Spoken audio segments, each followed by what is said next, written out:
जगत सिंह जी के दरबार में बैठे हुए। कुछ किताबों में मिलता है कि लाखा जी दरबार में बैठे, ठीक है।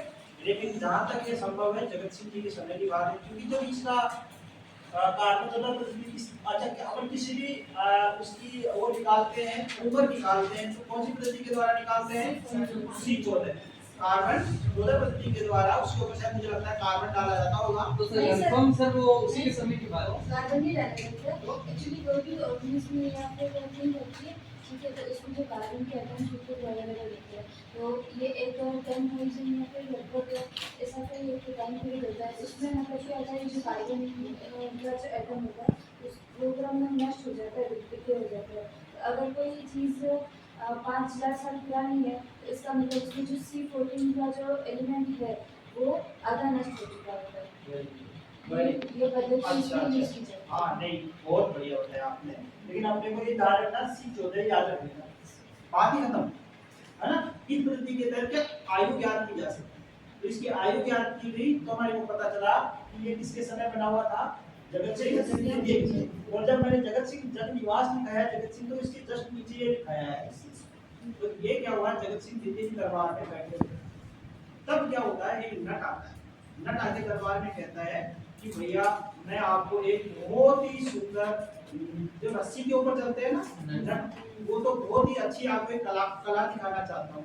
जगत सिंह जी कहते हैं यार टाइम नहीं है भाई, हमारे पास टाइम नहीं है आपकी कलाओं को देखने के लिए। हम लोग बिल्कुल स्वतंत्र हैं, हमारे राज दरबार के बहुत सारे कार्य हैं, तो आप ये इस तरह से आप लोगों के पास हमारे पास समय नहीं है। वो कहता है कि राजा साहब आप हमारा एक बार कला देख तो लीजिए। बोले तुम क्या कला दिखा सकता है? बोले मैं ये कला दिखा सकता हूँ, पूरी पिछोले रस्सी बांध के पूरी पिछोला के ऊपर मेरी नटनी को है ना चढ़ा के ना पूरी पिछोला पार करवा सकता हूँ। बोले ऐसा तो करवा सकता है? करवा ही नहीं सकता। जगत सिंह जी कहते हैं ऐसा तो करवा ही नहीं सकता। फिर वो कहते हैं कि गारंटी है अगर नहीं करवाऊं तो मुझे मतलब निर्वासित कर दिया जाएगा। अगर अगर फिर उसके लिए राजा महाराणा कहता है कि अगर तूने तेरी नटनी से ये पिछोला पार करवा दी तो मैं तुझे आधा राज्य दे दूंगा। कितना राज्य दे दूंगा? आधा राज्य दे दूंगा। और ये दोनों में शर्त लग जाती है। और दूसरे दिन क्या होता है, इस बड़े बड़े जो सामंत थे वो आ जाते हैं कि यार राजा कहाँ आधा साम्राज्य नट को बांटने जा रहा है। बड़े बड़े जो लोग होते हैं, दरबारी होते हैं, सब लोग इकट्ठे हो जाते हैं। तो इसका प्रोग्राम रखा जाता है कि भाई साहब अब इस दिन हम क्या करेंगे, इस तरह का प्रोग्राम रखेंगे जिसके तहत इधर जो अपने जो सिटी पैलेस बना हुआ था उससे लेकर पिछोला के पिछली साइड एक रस्सी बांध दी जाती है और उसके ऊपर बड़ा माहौल बना दिया जाता है। दर्शक लोग आ जाते हैं, जो भी मेवाड़ के जो लोग थे उनमें रोचकता आ जाती है ना, ऐसी घटना घट रही है तो रोचकता तो डेवलप होती होगी सब लोगों को। वो सब लोग आके बैठ जाते हैं, दर्शक दीर्घा के अंदर हम कहते हैं कि भाई लड़की हो, कहते हैं आ जा भाई। तो रस्सी बांध दी जाती है एक तरफ से दूसरी तरफ।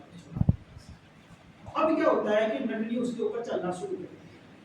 तो नटनी जब चलना शुरू कर देती है तो थोड़ी सी जाती है, 1/4 भाग पे जाती है। तो राजा की तरफ खड़े देर और कि यार ये तो गई और आधा साम्राज्य भी है।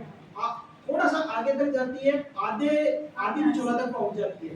तब क्या होता है, दर्शक चिल्लाने लग जाते हैं, यस कम ऑन नटनी कम ऑन। चलते हैं आगे, वो उधर को ले जा रहे हैं। लोग जनता दरबारी भी खुश हो रहे होते हैं कि यार नटनी तो क्रॉस कर गई, नटनी तो क्रॉस कर गई। और वो जाते जाते मतलब 2/3 हिस्से तक पहुंच जाती है। राजा को पसीने आने लग जाते हैं महाराणा कि यार ये तो नटनी तो क्रॉस कर गई, और ये तो जैसे ही क्रॉस कर जाएगी साम्राज्य का आधा हिस्सा इसको देना। तभी वहां दरबारी बैठे हुए थे, उसके प्रधानमंत्री बैठे हुए थे, सब बैठे थे, वो तालियां बजा रहे थे, good Natni good, well done. जो कर रही हो तुम थोड़ी करती जाओ। अचानक राजा उसके तरफ देखता है, प्रधानमंत्री अरे बेवकूफ इधर आ, क्या आधा राज्य चला जाएगा और साम्राज्य गया तो तू भी गया, समझ रही प्रधानमंत्री नहीं रहेगा।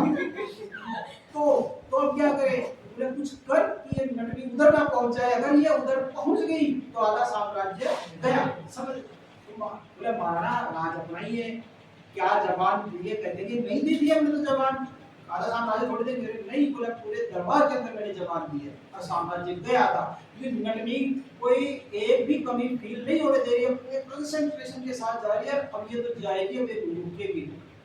साहब महाराणा की दिक्कत इतने में क्या करता है, प्रधानमंत्री जाता है। दो कहावत है, एक तो कहता है कि उसका बच्चा बैठा था नटनी का, उसके आगे कान में लगा था खींच के, बच्चा जोर से रोता है और नटनी का कंसंट्रेशन माँ का तो बेटे के प्रति इतना रहता है कि वो बेचारा जैसे उसका बच्चा चिल्लाता है नटनी पानी के अंदर, और नटनी पानी के अंदर चली जाती है और वही मर जाती है। अब जब मर जाती है तब वो उसका नट कहता है, अरे महाराजा, अरे महाराणा, मेरे तो एक ही नटनी थी, वो भी उसको भी मार दिया आपने, एक ही नटनी थी।